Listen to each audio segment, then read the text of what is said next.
శ్రీ అరవిందుల మహాకావ్యం సావిత్రి గురించి మాట్లాడుకుందాం.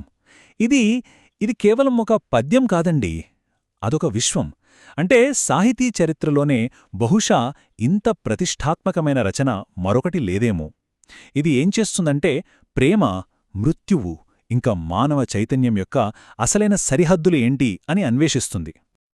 అయితే ఈ మొత్తం మహాకావ్యానికి గుండెకాయ లాంటిది ఒకే ఒక ప్రశ్న, చాలా నాటకీయమైన ప్రశ్న అది. అదేంటంటే, ప్రేమ మృత్యువును జయించగలదా? అవును, తప్పించుకోలేని మృత్యువును ప్రేమ గెలవగలదా? ఈ ఒక్క ప్రశ్నకు సమాధానం వెతకడానికే సావిత్రి కావ్యం పుట్టిందని చెప్పొచ్చు. కావ్యం మొదలవ్వడమే ఒక పవర్ఫుల్ లైన్తో మొదలవుతుంది.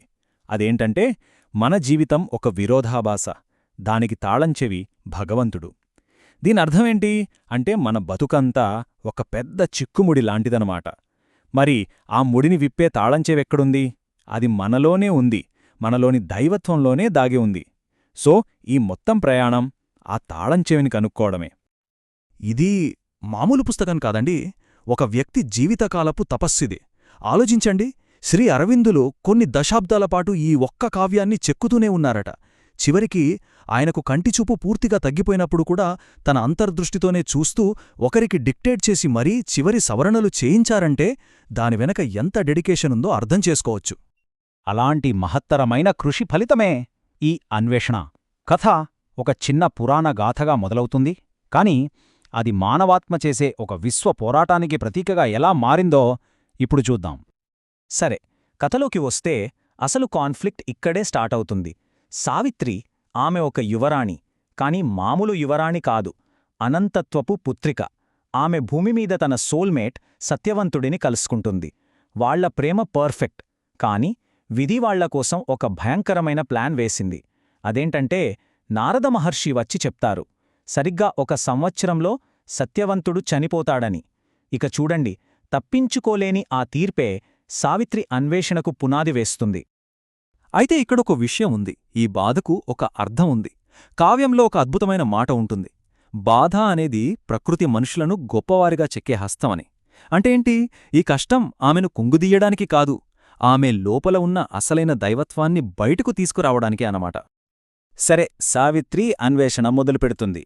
కాని ఈ ప్రయాణం ఎక్కడికో కొండలకో కోనలకో కాదు, ఇది పూర్తిగా ఒక అంతర్గత యాత్ర, ఒక యోగయాత్ర లాంటిది. ఆమె తన చైతన్యం లోపలికి ఇంకా లోపలికి ప్రయాణిస్తూ అసలు మన ఈ ప్రపంచాన్ని నిర్మిస్తున్న సూక్ష్మలోకాలను అన్వేషిస్తుంది. ఈ జర్నీని మనం లోకసోపానం అనొచ్చు. అంటే చేతన యొక్క మెట్లు ఎక్కడం లాంటిది. ఆమె ముందుగా మన భౌతిక ప్రపంచానికి మూలమైన సూక్ష్మ పదార్థరాజ్యంలోకి వెళ్తుంది. ఆ తర్వాత కేవలం ఇన్స్టింక్ట్స్తో నిండిన అల్పజీవన రాజ్యాలు, అక్కడ నుంచి ఇంకా పైకి ఉన్నతమైన ఆలోచనలు ఉండే మహోన్నత జీవన మనోరాజ్యాల వరకు ప్రయాణిస్తుంది. సో ఆమె జర్నీ మొదలయ్యేది సూక్ష్మ పదార్థ రాజ్యంలో.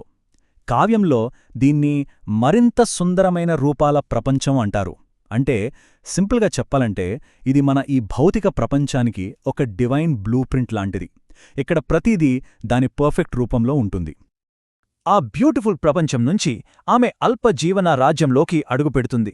ఇది దానికి పూర్తి ఆపోజిట్. ఇక్కడంతా గందరగోళం.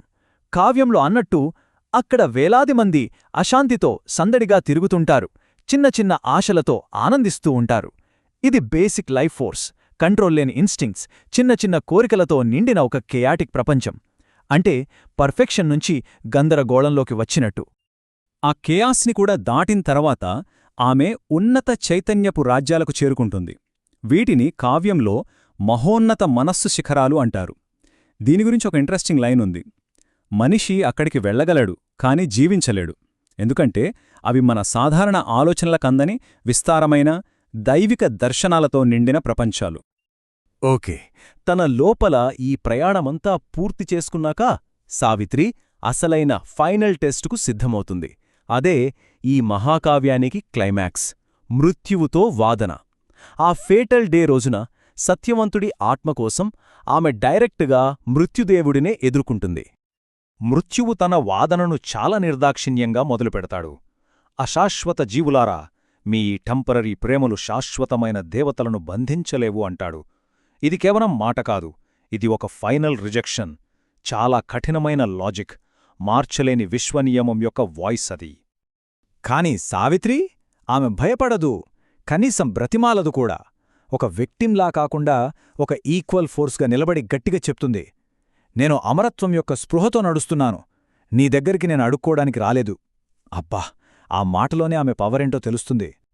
సో బేసిక్గా ఇది 2 ఫండమెంటల్ ప్రిన్సిపల్స్ మధ్య జరిగే ఒక పెద్ద ఫిలసాఫికల్ ఫైట్ అన్నమాట. ఒకవైపు డెత్ ఏం చెప్తుంది, లా అనేది ఫైనల్, హోప్ అనేది వేస్ట్, ఇగ్నోరెన్సే నిజమని. మరోవైపు సావిత్రి ఏమంటుంది, సంకల్పానికి శక్తి ఉంది, ప్రేమకు బలముంది, ప్రతి మనిషిలో దైవత్వముంది అని. ఇక ఫైనల్గా మృత్యువు తన బ్రహ్మాస్త్రాన్ని ప్రయోగిస్తాడు. అదేంటంటే హార్డ్ కోర్ రియాలిటీ. ఈ ఒక్క నిజం నాకు తెలుసు, సత్యవంతుడు చనిపోయాడు, ఏ మ్యాజిక్కు చనిపోయినవాళ్లని బ్రతికించలేదో అంటాడు. ఇది వినడానికి ఒక ఫైనల్ జడ్జ్మెంట్లా ఉంటుంది. కాని సావిత్రి ఇచ్చే ఫైనల్ ఆన్సర్ మృత్యువు లాజిక్కి అందనిది. ఇక్కడే ఆమె తన అసలైన డివైన్ పవర్ని చూపిస్తుంది. ఆ పవర్ ఎంతో తెలుసా? ప్రేమ. యూనివర్సల్ లాని, విధిని కూడా దాటగల ప్రేమ. ఆమె అంటుంది, ఓ మృత్యుదేవా, నా సంకల్పం నీ నియమం కన్నా గొప్పది. అసలు ప్రేమే భూమికి స్వర్గానికి మధ్య ఉన్న అసలైన బంధమని. ప్రేమ సాధించిన ఈ విజయంతో కథ ముగింపు దశకు వస్తుంది. కాని ఇక్కడ మానవాళికి ఒక వరం లభిస్తుంది. అదే ఒక కొత్త ఉదయం. ఎందుకంటే సావిత్రి విజయం తన ఒక్కదానికోసం కాదు, అది ఈ మొత్తం ప్రపంచానికి ఒక కొత్త పాజిబిలిటీని ఓపెన్ చేస్తుంది. ఆ ట్రాన్స్ఫర్మేషన్ మూమెంట్ని కావ్యంలో అద్భుతంగా వర్ణిస్తారు. తెర తొలగిపోయింది, కేవలం ఆత్మ చూస్తుంది, మరియు అంతా తెలిసిపోతుంది. వావ్, ఇది మన మైండ్కి అందని ఒక క్షణం. మృత్యు ఓడిపోయి సావిత్రి తన పూర్తి దైవిక స్వరూపాన్ని చూపించిన క్షణమది. సత్యవంతుడు తిరిగి బ్రతికినప్పుడు వాళ్ల ప్రేమ జస్ట్ రీస్టోర్ అవ్వలేదు, అది ట్రాన్స్ఫార్మ్ అయింది. వాళ్ల మాటల్లోనే చెప్పాలంటే, ఆ శక్తివంతమైన స్పర్శతో మన ప్రేమ మరింత గొప్పదై దాని స్వర్గపు ప్రాముఖ్యతను తెలుసుకుంది. అంటే వాళ్లదిప్పుడు కేవలం మనుషుల ప్రేమ కాదు, అదొక డివైన్ లవ్. సో చివరికి ఆమె తెచ్చిన ఆ వరమేంటి? కేవలం సత్యవంతుడి ప్రాణాన్ని తిరిగి తీసుకురావడమేనా? కాదు, అంతకన్నా చాలా పెద్దది. భూమిమీదున్న ప్రతి ఒక్కరికీ ఒక దైవిక జీవితాన్ని గడిపే అవకాశాన్ని తీసుకురావడం, అజ్ఞానాన్ని, మరణాన్ని దాటి ఈ భూమిమీదే స్వర్గాన్ని సృష్టించగలమనే ఒక పాజిబిలిటీని తీసుకురావడం. ఈ మొత్తం మహాప్రయాణం కావ్యంలోని ఈ అద్భుతమైన లైన్తో ముగుస్తుంది. ఇది ప్రపంచానికి దొరికిన ఒక కొత్త ఆశకు సింబల్. అదేంటంటే, ఆమె తన హృదయంలో ఒక గొప్ప ఉదయాన్ని పెంచింది. సావిత్రి కావ్యం మనకు కేవలం ఒక కథ చెప్పి ఊరుకోదు, మనందరినీ ఆలోచింపజేసే ఒక లోతైన ప్రశ్నతో మనల్ని వదిలేస్తుంది. అదేంటంటే, ఒక్క ఆత్మ యొక్క సంకల్పం, ఒకే ఒక్క వ్యక్తి యొక్క ప్రేమ నిజంగా ఈ ప్రపంచం విధిని మార్చగలదా? బహుశా దీనికి సమాధానం మనలోనే వెతుక్కోవాలేమో.